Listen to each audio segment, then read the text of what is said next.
All right, guys, let me level with you. And you know Uncle Chael only tells the truth. I enjoy some trash talk, but I got no dirt on Brunt. My personal favorites are the Marin and the Omen. And guys, these things are comfortable right out of the box. I'm talking zero break-in, none. And if you got a hardworking guy in your life, a construction guy, a mechanic, a rancher, a weekend warrior, or just a tough dude who likes standing tall, Brunt boots and their whole lineup of killer workwear make perfect gifts. Durable, dependable, and they're actually comfortable. Plus, they're dropping limited edition styles all month long. I'm telling you right now, these are gonna sell out. I don't want you saying I didn't warn you. Built to perform, built to last, and guess what? If they're not right for you, Brunt will stand behind it. You can send them back, no risk. With temperatures dropping and the holidays coming up, treat yourself or the hardworking man in your life to real comfort. You can skip the junk gifts. Get Brunt workwear. Our listeners get $10 off their entire order. Just use the code CHAEL at checkout. I want you to go to bruntworkwear.com. Use code CHAEL. Order today, and when they ask, let them know you heard about it right here on the show.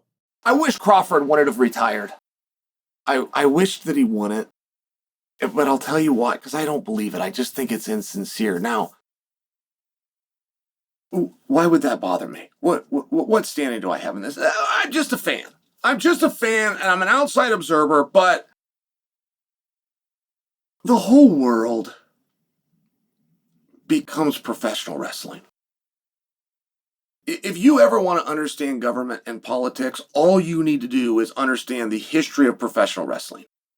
But it is a work.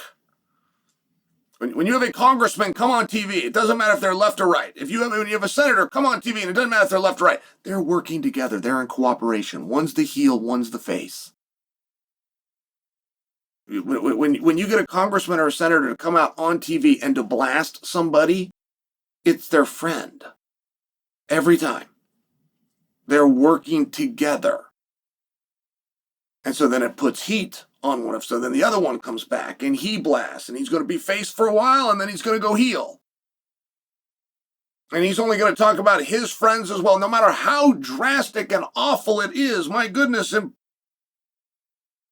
imprison them, prosecute them, impeach them. It's just a show. It's just a show, and it just becomes professional wrestling. And you have members of the media that are in on the show. They work at the behest of the promoter.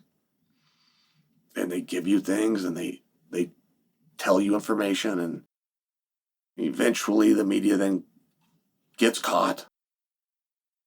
And the show just resets. You move to a different angle. One program has ran its course. You find two different people and you retell a story, and one becomes the face and one becomes the heel, and one gets heat and one gets praise. It's just wrestling.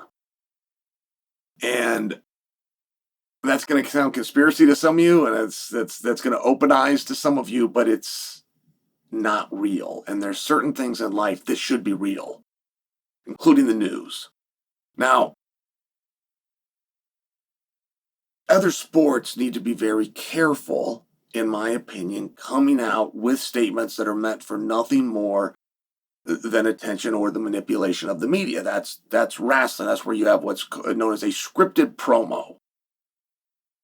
And anytime in sport that your promo is scripted, then the whole thing is scripted. It taints the entire thing. And I don't believe that Terence Crawford is retired. Now, if he turns out to be retired, I would have to revisit this whole thing, but there was nothing about it that felt right. And all the way down to the reason that he would retire, like, there's really no worse reason to retire than you're the best. But that reason is the number one reason given, particularly in combat. Hey, I've already proved everything. It's illogical, and it would be punishing you from reaching the spot that you sacrificed everything to reach. Like, the whole reason that Terrence foregoed parties and foregoed relationships and abstained from drinking or it was because he was in the gym, because he was driven, because he had a goal. The reason he sacrificed a higher learning in college or military service by example is because he was in the gym. He had a goal. He put everything, he focused everything. He had the dice in one hand. If this didn't work out, who knows what he would be doing? He doesn't have a resume that could do a right. Like Terence took one of the ultimate gambles, worked harder than you could really explain to a person. I mean, it would be very hard for me to articulate and tell you how hard he had to work his entire life, day after week, to months, to years, to decade, to be the best. So it would be very strange. It's gobbled up by the public. It's accepted every time. He has nothing else to prove. The public will call for a guy's retirement. Hey, he's got nothing else to prove. The public will call for retirement. They're very happy to accept this as an answer. But if you work your whole life to become king of the world, and you become king of the world, there is no point to have done that and then cut that short. If you got your hardest fights in the rear view, you are in the dream spot. I mean, that would be the spot that you as a kid dreamed of getting to. The guys that you looked up to or that you admired, who were undefeated and who were champion and who were multiple division champion, and they were able to defend. And when you finally get to that spot, they then go, well, c'est la vie. It always gets accepted by the public, but it defies logic. And it could be what Terence did. But I didn't feel that it was. It felt insincere. So it felt like publicity. And it came out on a week, we have two massive events going on in boxing. Misfits has a huge show, our own Tony Ferguson, Andrew Tate's returning, just for example. That's largely getting overshadowed because you got the Jake Paul and Joshua fight. But on a week where boxing and boxers could have stuck and band together to elevate a sport, to elevate two events that if they don't have success will affect future events, which now means they will affect your entire industry. Right? If there's no fights, then there's no promoters. If there's no promotions, then there's no promotions. All the commissions, all the gyms, all the trainers, all the managers, all the media, right? It's an entire industry. And it would seem that a face of that industry, if he was to do media on such a week, would have done something to help one of, if not both, of those events, instead of commanding headlines for himself on something that is the opposite of being productive to an industry. You would be removing a product. You would be removing one of the highest paid, one of the biggest draws, one of the most wonderful talents. And I just don't think Terence would have done that. I think he went out and he got a headline. I think that's what it feels like. And those things have a very funny way of sticking. I mean, they really have a very funny way of sticking. John Jones, is tied in MMA, has missed fights because he's got drunk and said something on social media that the next day, then it becomes a thing.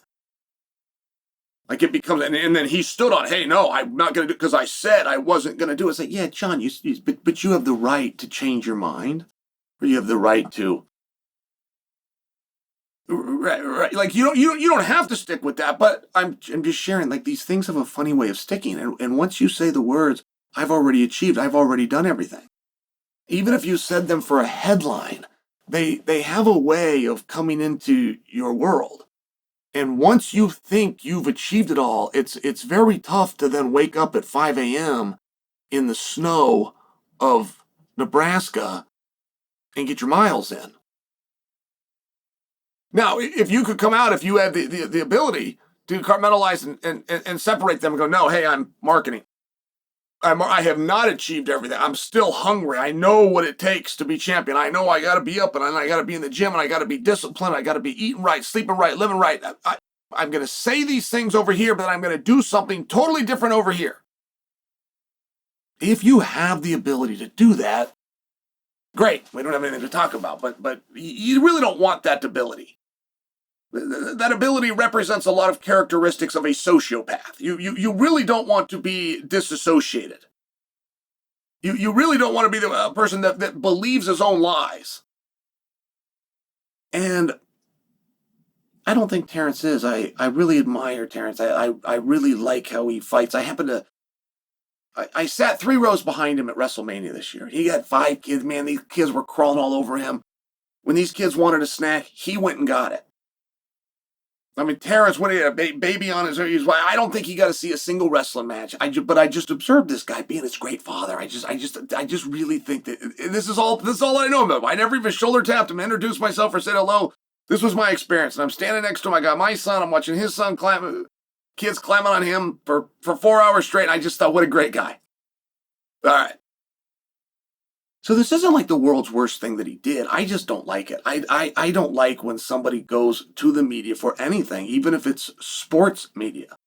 Like it doesn't have to be geopolitical. It doesn't have to be socioeconomic. It can be things that are a lot lighter, such as sport. But if you put something out that's scripted, if you put out misinformation in a promo where you're attempting to lead and influence the hearts and the minds, now, you can't have a comeback fight. A comeback fight's one of the biggest things that you'll ever have, and you can't have a comeback until you retire first. You can't do it like Terence isn't wrong to come out and do this. I'm just sharing with you, I wished he wouldn't have done it. I want to know when somebody like Terence says something that I can count on it. And perhaps this is what it is. Perhaps we just said goodbye to maybe the greatest ever. Certainly our current GOAT, but maybe the greatest ever. But if I believed that, I would come out and I would thank him. I would thank him for the memories, and I would brag on him, and I would tell some stories. And I know a lot of Terrence stories because I know dudes from Nebraska. I know that his mom used to pay street kids. She'd hand him 20, but to go beat that kid up. They go jump him in the streets. I don't mean to laugh about that, but that's a crazy story. And now mom is sitting in the front row at all his fights, head to toe in Louis Vuitton. Like her little plan worked out. There's some really great Terrence stories to tell, which is normally what I would do if we were in the death of a career, if we were mourning a career. But I don't believe it. I didn't believe it when he said it. I wished he wouldn't have done it. I think it was insincere. I think it was distracting. And I think anything in news, and I really don't care if it's sports news, if you're coming out into the media in your news and you're putting out misinformation, if you're doing scripted promos, if you're, look at this hand so you don't see what this hand is doing. That's life. That's how this goes. Your most trusted officials that you're putting are doing that. I understand it, but I don't like it. I don't like it when they do it. I don't like that he did it.